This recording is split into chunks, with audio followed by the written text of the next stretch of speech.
Man, that sunset is gorgeous. Grill, patio, sunset. Hard to get better than that. Unless you're browsing Carvana's inventory while you soak it all in.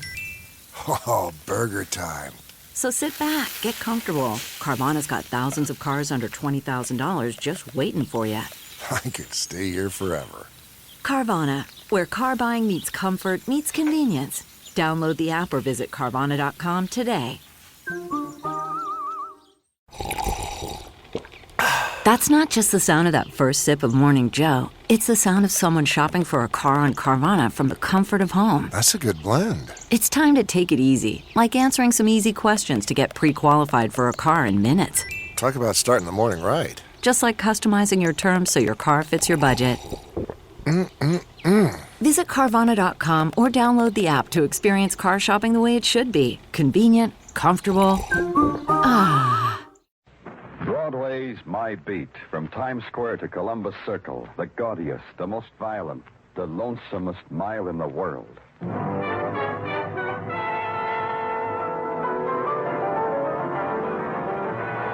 Broadway's My Beat, with Larry Thor as Detective Danny Clover.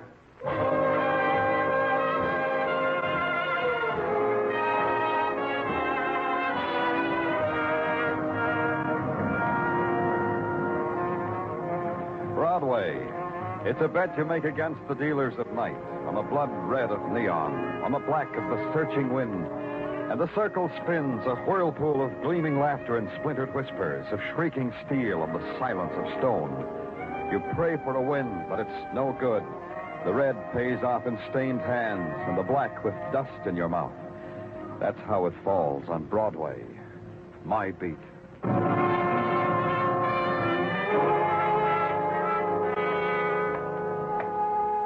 At 4 o'clock in the morning, Broadway is still. The spectaculars drowse and the neons yawn. The sounds of the city whisper into the darkness. And last night's headlines fight a losing battle with the wind. Then, it's a burglar alarm from the flower shop, and it's tearing its heart out.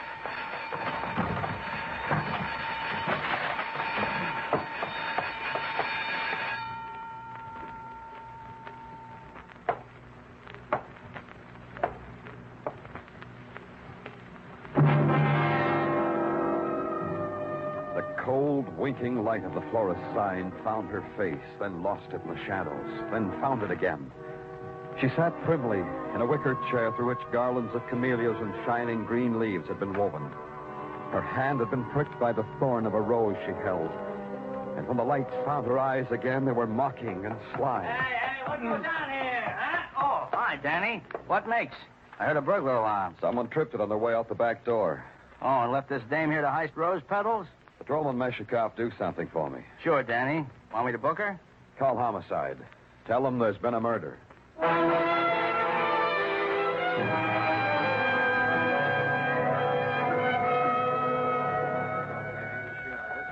Why, this is incredible, Mr. Clover. Positively incredible. Wait till the Florist Association hears of this. I shall be blackballed. A girl has been murdered, Mr. Kuppelheim, in your shop. Is that all it does to you? Please, Mr. Clover, don't teach me manners. I've been catering to weddings and funerals all my life. Remind me to plant something in your lapel. You say you don't know this girl. No. Can't you do something about her, Mr. Clover? Move her or something? Oh, my beautiful blues. You take your filthy hands off those primroses. To me, Mr. Kuppelheim. Pay attention to me. The primroses will have to fend for themselves. This is an outrage. Making a shambles of my garden. All because you can't solve a stinking murder of some burglar of a girl. Don't press me, Kuppelheim. I could forget it says in the book I'm a gentleman. I know nothing about this, Mr. Clover. Why don't you inquisition my clerk? He closed the shop. He was here all evening. I've never trusted him, never. Nice boss you got, huh, Mr. Austin? The feeling mutual? There is mistrust and fright and kindness in all of us, Mr. Clover. Has it not been written in the book? Yeah. What time did you close the shop, Mr. Austin? At 11. I always close it for Mr. Kuppelheim at 11. And this girl, we've found her to be a Miss Joan Gale of the Dunhill Apartments. Does that mean anything to you? Nothing, I'm afraid. If she were a customer, I'd know it. I wait on people and deliver, and I have a good memory, Mr. Clover. This lady was never in our shop. Why should someone bring her here to kill her? Oh, that's a wonderful question, Mr. Clover. I wonder you hadn't thought of it before. May I go home now? It hurts me to say this, but no. Your primroses will need you. And so it began, the questions and answers that a cop scribbles into his little black book. Against such a time when he can set up a file at headquarters labeled Joan Gale, Death by Murder. The coroner said she was killed by a bullet in her heart. That made me, all of a sudden, a philosopher. I had to inquire into what set of circumstances put the bullet there, at that time, in that place. The next morning, I went to the Dunhill apartments because Joan Gale's purse said she lived there. And I talked to a man because the yawning young woman at the desk just yawned and shook her head. Then yawned some more and pointed at a potted palm on the man sitting beside it who I should talk to. Good morning. My name's Danny Clover. Oh, that's nice. You got some beef, maybe? See the girl at the desk. I did. She's sleepy. Ah, you're a real quick lad. So? So that makes me an observant cop. A cop, huh? Well, that makes my name Frank Shepard, houseman. Let's see your buzzer, friend, so I can have a genuine feeling about you. Yeah, here. Oh. I did something you don't like? Joan Gale, I want to look at her room. Okay, come on. She did something bad? Go ahead, shock me. What'd she do bad? She got murdered. Oh, bad as that, huh? That's sad, real sad. And here. Joint screams at you, don't it? It's too dark to tell. Turn on the lights, Frank. Sure. Better? Oh, blue lights. What do you know? That means something? She have many friends, Frank? Callers? Tell you the truth about that, Clover. Joan Gale never made me look up from the racing form. Her friends neither. I wouldn't know. So, no gentlemen callers. And I thought I was being clear as crystal. I wouldn't know.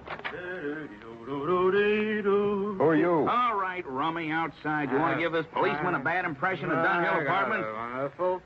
Wait a minute. Who's this guy, Frank? Refugee from 109 down the hall. He greets the gladsome day with a crock. Yesterday, he stumbled into Mrs. Stepman's room while she had her hair in the henna. Didn't you, John? Oh, sure, me. Tell your friend, mister, that today I met good old John. Well, that makes you want to fix my tie, huh? Come on, good old John boy, baby pally. Outside, good old Frank boy.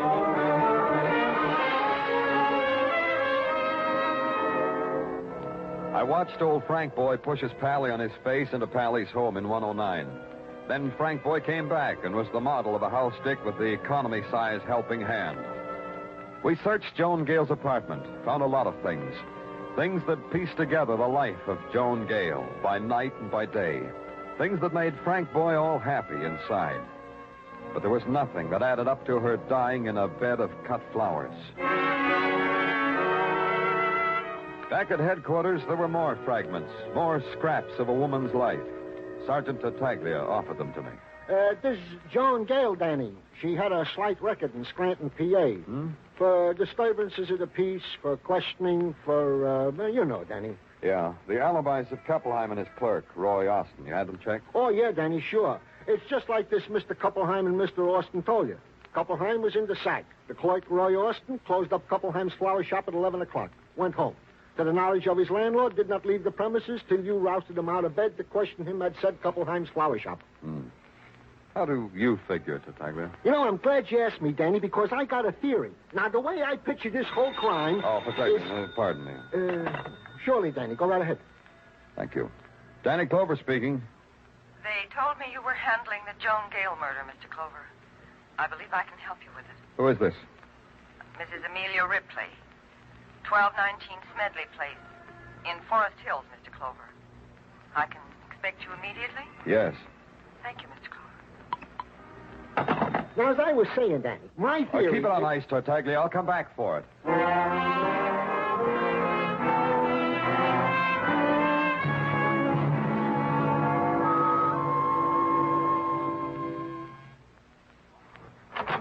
Yes? What is it? I'm Danny Clover. I'm from the police. Mrs. Ripley called. I'm Mrs. Ripley. Please come in. Thank you. You won't mind.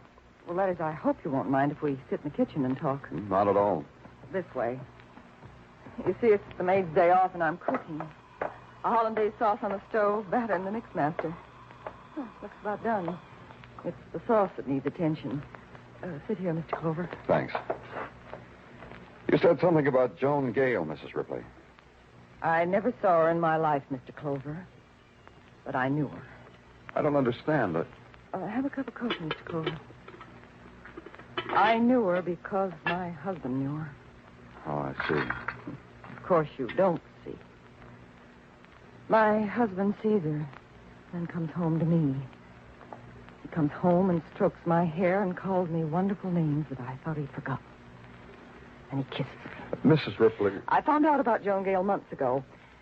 I've always known it was a woman, but I just happened to find out her name was Joan Gale. Why are you telling me?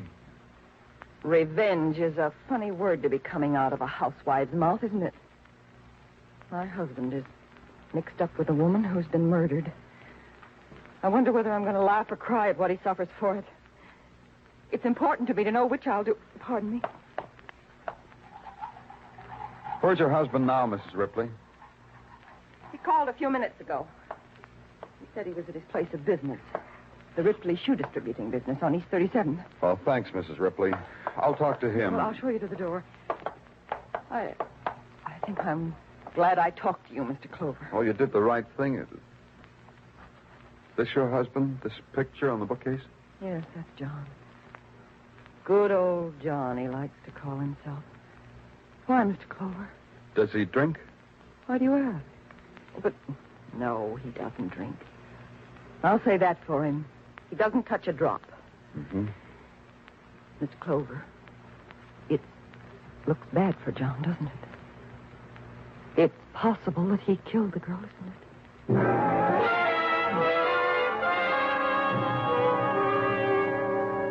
It not only was possible, from where I stood, it looked like a sure thing.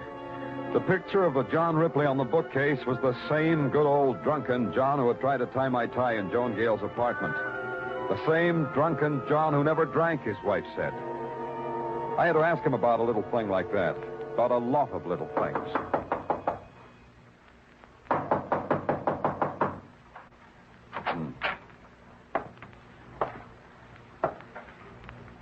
Ripley?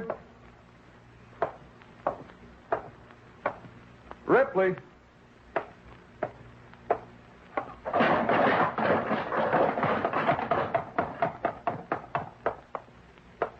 No.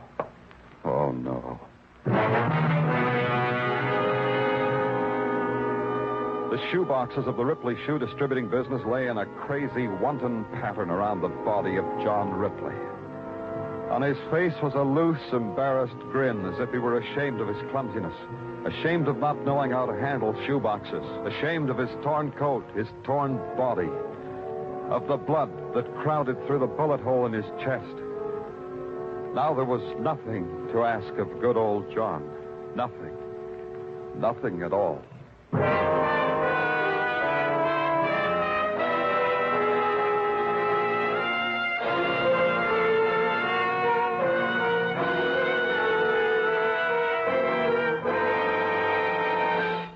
You are listening to Broadway's My Beat, starring Larry Thor as Detective Danny Clover.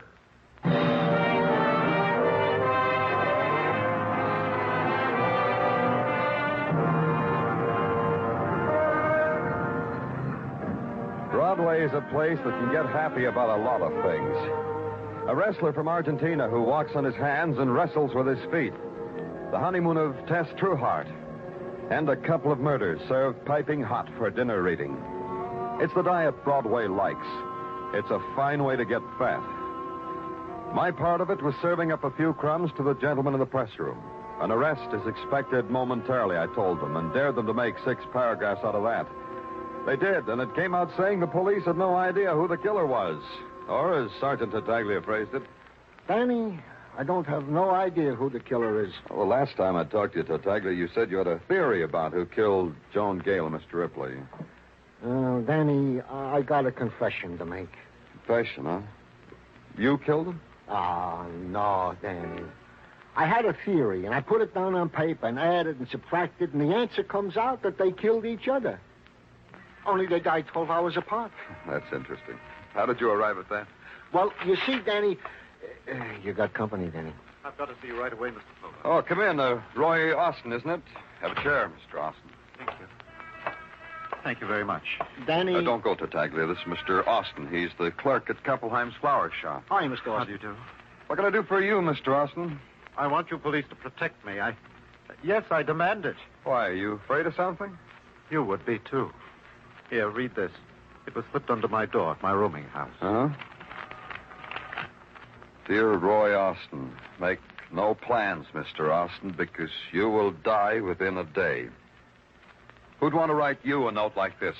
You know? Of course I don't. That's your job, Mr. Clover. Doesn't that note tell you something? Not much, except that whoever wrote it tried to disguise his handwriting. That's pretty obvious. Well, that may be, but it doesn't make me any the less frightened. Mr. Austin, the department will give you all the protection you need. How? One of our men will follow you wherever you go and will... That's not enough. I refuse to leave this building until you apprehend whoever wrote that note. Mr. Austin... I refuse to leave this building. Okay. Well, lock him up, Detective. Sure, Danny, sure. Hey, Mr. Austin, you play canasta?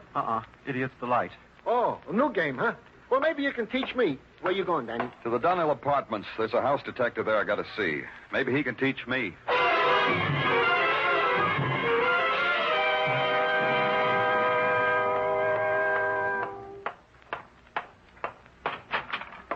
What's the idea of busting in, comrade? For this, you can get your face slapped, comrade. Turn around, Frank. I've got a complaint.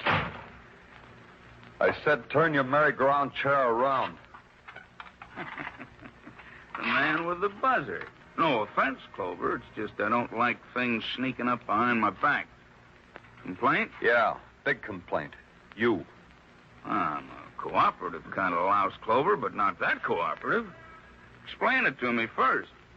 First, tell me how Mrs. Shepard's little boy has been naughty. Maybe you ought to stand up when I talk to you, Frank. My words won't have so far to go. Sure. Anything you say, Mr. Clover. See, I'm standing. You gonna wrap my knuckles with a ruler, teacher? That little play you staged with John Ripley. 4-star, Frank. I liked it. Yeah, it was real sincere. Good old John. Play act's a fine drunk. On cue, too. You don't say. And all the time I thought good old John was crocked to the ears. He wasn't drunk, huh? Why did you throw him the cue, Frank, boy? You've been working too hard, Detective. Why did you do that, Frank, boy? Why did you tell Ripley I was a cop before he needed to know? Why did you tell him to act drunk so it could look like a big, boozy mistake his coming into Joan Gale's apartment? You need a place to lay your head, Detective. Answer me, Frank, boy. Answer me. Then answer. You were crowding me. Thanks, Frank, boy. I was praying for that.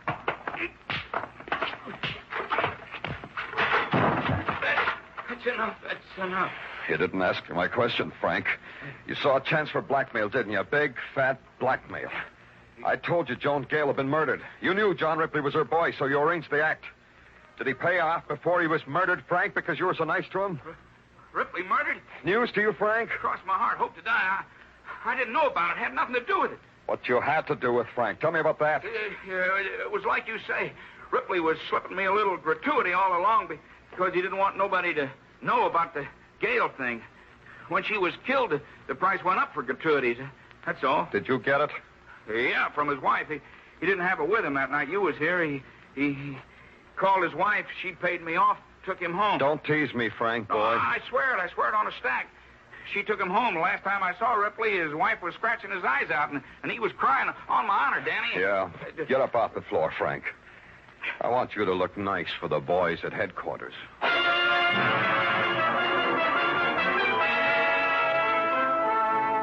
Frank didn't look nice for the boys at headquarters.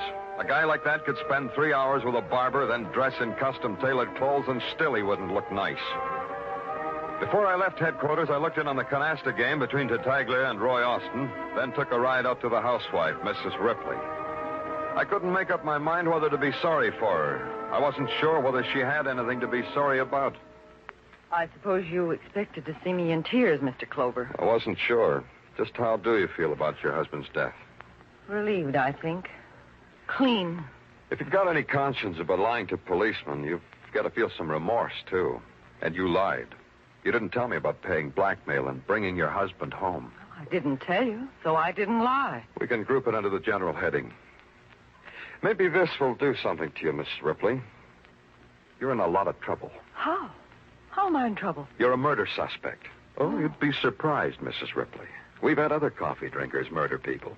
Even a file on murderers who made fine hollandaise sauces. Oh, but why should I... Why do murderers kill? You had the motive. Joan Gale, because she got along so well with your husband. Your husband, because he got along so well with Joan Gale. Mr. Clover, listen to me. All right. Mr. Clover, I first suspected my husband when he made an unnecessary trip to Scranton. Scranton, huh? Yes. John's business interested me. I knew all about it, so I knew he didn't have to go to Scranton on business. Go on. When he came back, he suddenly started to send me flowers. Just like that, flowers. Several times a week. That way I knew exactly when he saw Joan, by the flowers. Flowers, huh? I suddenly make a stab in the dark. Flowers from Kuppelheim. Yes, that's right. Then, when my husband was in trouble at the hotel, I went there and did what you said I did. Simply because once I married John. You did that, then? I brought him home. He told me everything that happened between Joan Gale and himself. Everything. Uh-huh. Then he left. Then I called you. I called you because there was the matter of my self-respect. You're telling me you didn't shoot either one? I didn't. There's a grocery store on the corner, Mrs. Ripley. You can go that far so you can get your coffee. I'm going where there's flowers. There might be an unfilled order there. Maybe you'll get some.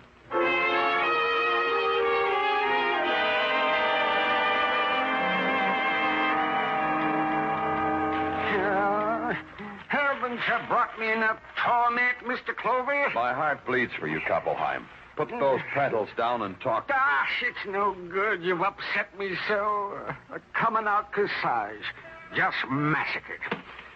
How long have you had John Ripley for a customer? John Ripley? The shoebox murder case? Oh, yes. See, that is a thrilling one. How long was he your customer? And he began coming in about the time that clerk of mine started working for me. Roy Austin? Yeah. Well, they got along famously, those two, always whispering about something or other. Then Mr. Ripley would place a very big order. So I didn't really mind their whispering behind my back. When did Roy Austin come to work for you? Why, Mr. Clover? Why do you ask? Is he in trouble? I told you I didn't trust him. Don't drool at the mouth, Kuppelheim. Just answer my question. When did Austin come to work? It was about 3 weeks ago. He came to me with a letter of recommendation from some queasy little shop in Scranton. I took the chance anyhow because I needed help so desperately. Scranton. Do you have the letter? Yes. Yes, of course I have. Wait a minute, I'll find it here. Let's see. Yes, here it is. Here you are. I've seen this handwriting before. Where's your phone, Kuppelheim? It's right here in the counter. It's a business phone, Mr. Clover. Yeah, all right, I owe you a nickel. Yeah, what? All right. Not too long. Sergeant Tartaglia. Danny Clover, keep Austin happy, Tartaglia. I'm coming up to talk to him. Oh, you can't do that, Danny. I'm not here. I finally persuaded him it was safe he should go home. What? Sure, Danny, sure. I talked him into he should go home.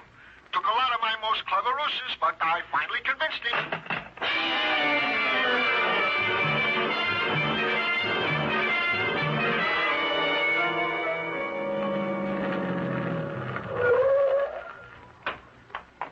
As soon as you call headquarters, Danny, what's up? Maybe a guy who asked protection of the police, Muggavan, just to throw the police off balance. Huh? Maybe a killer.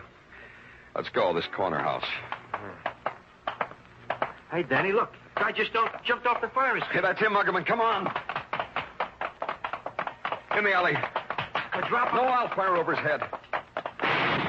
Austin! Austin, stop! Hey, he ain't playing. There he goes, Danny. Turning to Amsterdam Avenue. Yeah. We gotta catch him, Muggavan. We can't shoot in this crowd. Hey, look, Danny. Into the building. He's running in there. I see him. In here. Rival me? Beg your pardon, lady. Did a man just come in here? A man in a gray sweater? In and through that door on the other side of the platform. Thanks. Stay here, Margaret. Don't let him get out this way. Yeah, Daddy, sure.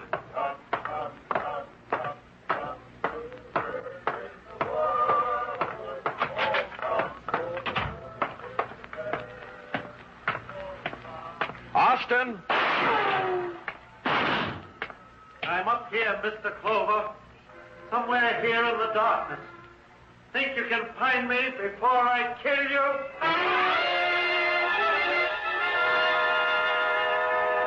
His voice plunged down at me, down through the shadows, down the long flight of stairs.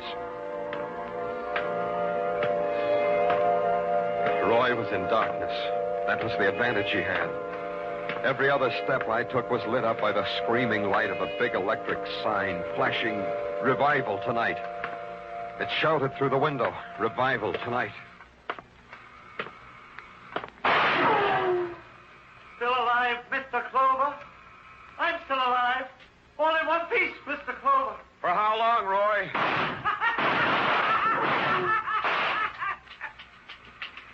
What's the matter, Mr. Clover?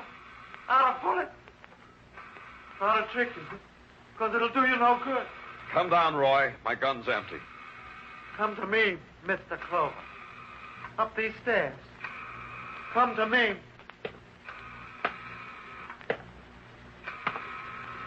Pray, Mr. Clover.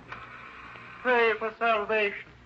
Because I'm going to hasten your death with this gun. Because you're a sinner. Joan Gale was a sinner, too, wasn't she, Roy? Yes, she was. She was my wife, Stratton. Did you know that? No. Yes, she was. She was good. Until Satan came for her. That would be John Ripley. Satan? He took her away from me. And then he came back. And he told me where she was. Because he knew I would kill her. Because I am just. And the wages of sin are death. Then you killed Ripley. Satan. And now you, Mr. Clover. But you must accept death with innocence, like the lamb. Throw your gun on the floor, Mr. Clover. Yeah, I'll do that, Roy. Here. Roy!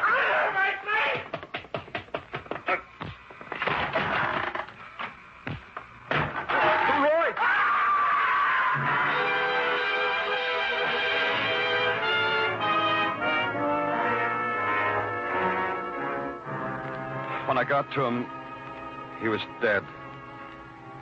His body lay crumpled and broken at the bottom of the stairwell. On his face, the last drop of ecstasy. The ecstasy he'd reserved for his own dying. When they came for him, it was still there. But frozen now, different now. Like some leering mask of evil.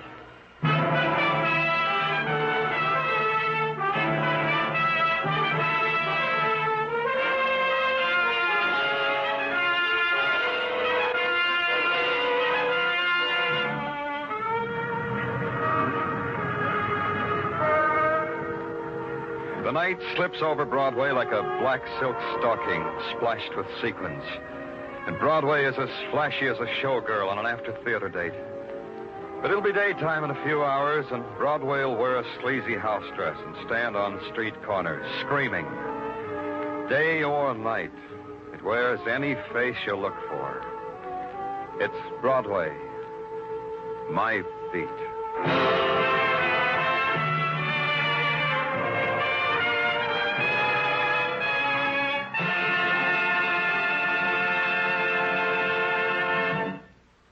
Broadway Is My Beat stars Larry Thor as Detective Danny Clover and is written by Morton Fine and David Friedkin.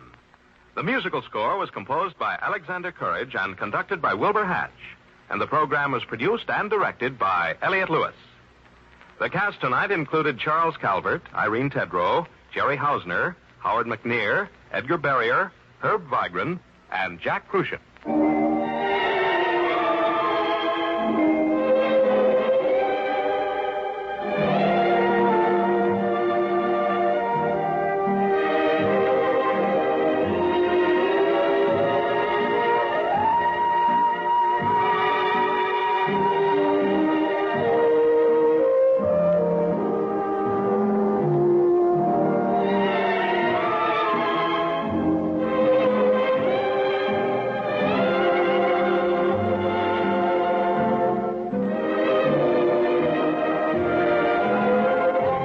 United States Armed Forces Radio and Television Service.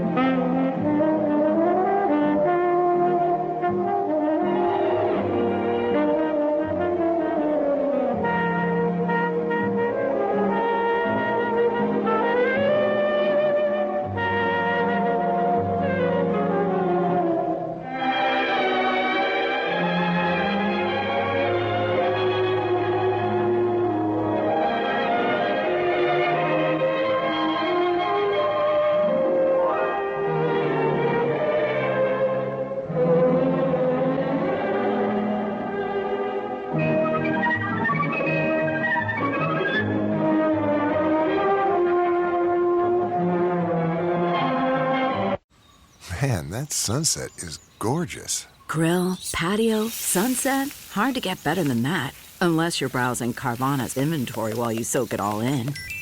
Oh, burger time. So sit back, get comfortable. Carvana's got thousands of cars under $20,000 just waiting for you. I could stay here forever. Carvana, where car buying meets comfort, meets convenience. Download the app or visit Carvana.com today. That's not just the sound of that first sip of Morning Joe. It's the sound of someone shopping for a car on Carvana from the comfort of home. That's a good blend. It's time to take it easy, like answering some easy questions to get pre-qualified for a car in minutes. Talk about starting the morning right. Just like customizing your terms so your car fits your budget. Visit Carvana.com or download the app to experience car shopping the way it should be. Convenient, comfortable. Ah.